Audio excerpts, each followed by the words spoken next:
गुजरातकडे जाणाऱ्या जयपूर सुपरफास्ट एक्सप्रेसने चौघांना धडक दिल्याची घटना शुक्रवारी रात्री 8:30च्या सुमारास पालघर रेल्वे स्थानकाजवळ घडली आहे।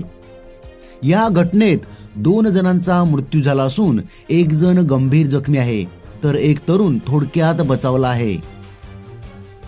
पालघर रेल्वे स्थानकात पूर्वेकडील जाण्यासाठी बंद असणारे फाटक अंधारात ओलांडताना पालघर रेल्वे स्थानकावरून जयपूर सुपरफास्ट एक्सप्रेस ही गुजरातच्या दिशेने जात होती।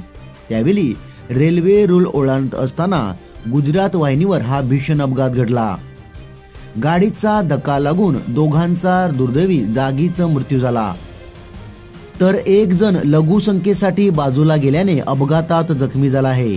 या अपघातामध्ये सोनू राम वय 35, मोनू राम वय 18 या 2 भावांचा जागीच मृत्यू झाला, तर अनुप तिवारी हा 20 वर्षीय तरुण गंभीर जखमी आहे। या अपघातातून प्रदीप कुमार हा तरुण थोडक्यात बचावला। हे 4ही जण पालघरमधील एका कंपनीत काम करत होते। रेल्वे स्थानक परिसरात असलेल्या भाजी बाजारातून ते भाजी घेऊन पूर्वेकडील आपल्या घरी जात असताना हा प्रकार घडला असल्याचे सांगण्यात येत आहे।